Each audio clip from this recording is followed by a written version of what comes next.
In this video, we're going to explore a little bit about exponential equations.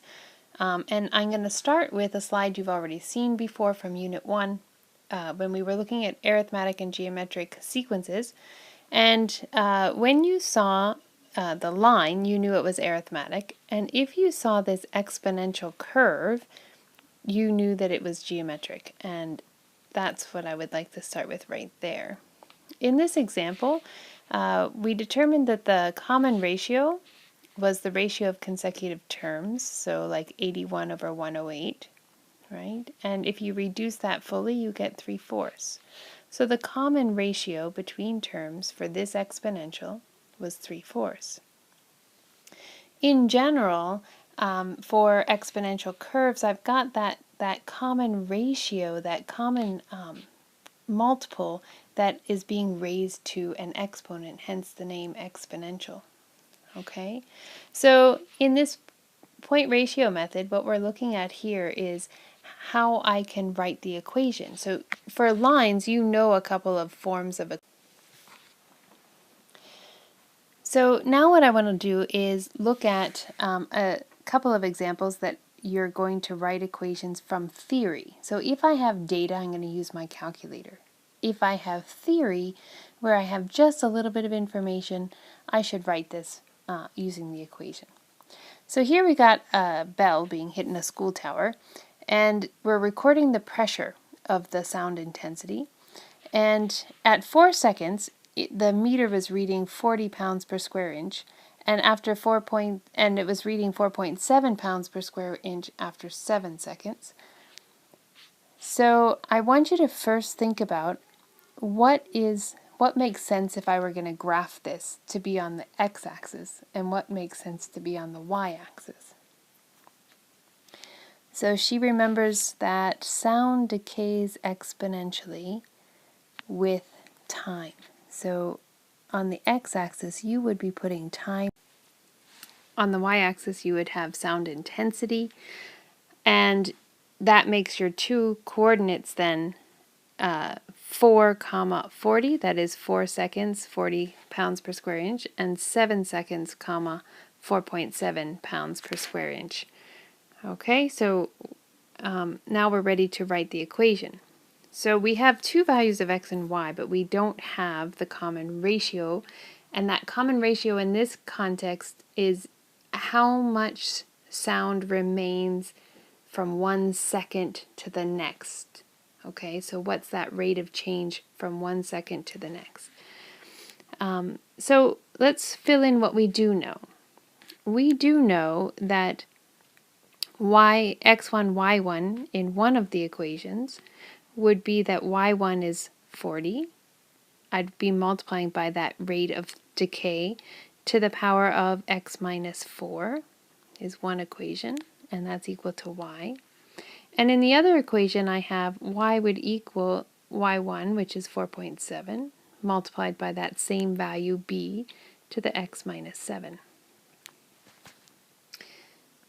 So now I need to solve it for b. So I have a system of equations here, and I need to solve it for b. Now there's two ways that I can do it. I'm going to show one, though I think you may actually be pretty comfortable with the other. Why don't we work with one way in this video, and then I can show anybody who wants to another way. Here I have one equation here. What I can do then is I can substitute this second equation, this second coordinate, in for x and y as one example that's also on the curve. So I could say, well, if this equation holds true for all points on my line, then when y is 4.7, x should be 7. Okay? So this gives me 4.7 is equal to 40 times b to the third power. Then I would divide both sides by 40. And I have b cubed is equal to 4.7 over 40. So that means that b, the rate of decay, would be the cube root of 4.7 over 40. Okay, and you would use your calculator here to determine what this b is. All right, so what I would then like you to do is next class, when we start talking about this in class, I want you to tell me what this means in context of this question. Okay, so interpret the value of b that you just calculated. Okay? All right, you have one last example for this video, and that is radioactive decay. We hear lots about this in terms of carbon dating, those kinds of things. So let's do one example with that. I've been told that this particular radioactive material has a half-life of 1,200 years.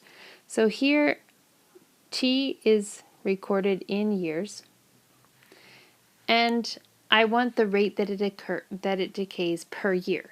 Okay, that would be the value of B, the rate it decays per year. But all I know is that it has a half-life of 1,200 years. What that means is half of what I had is gone in a time period of 1,200 years. So if I were to write coordinates, I can write two coordinates. One coordinate would be times 0, and I would have 100% of my material, right? And the other coordinate I could use then is at 1,200 years, at a time of 1,200 years, I would have 50% of my material, okay? Then let's set up one equation like this and use the other coordinate to substitute. So let's use this first coordinate to write the equation. Y equals y1, which is 100%, which we could just interpret as 1, multiplied by b to the power of x minus 0. Okay? And then substitute this xy in for x and y. So I would have 50%, or 1/2, would equal 1 times b to the 1,200. Dividing both sides by 1 doesn't change anything. You have 1/2 equals b to the 1,200th power. To undo the 1,200th power, you would take the power 1 over 1,200. So I'd want 0.5 to the power of 1/1,200th would be equal to b. Again, let's interpret this value in class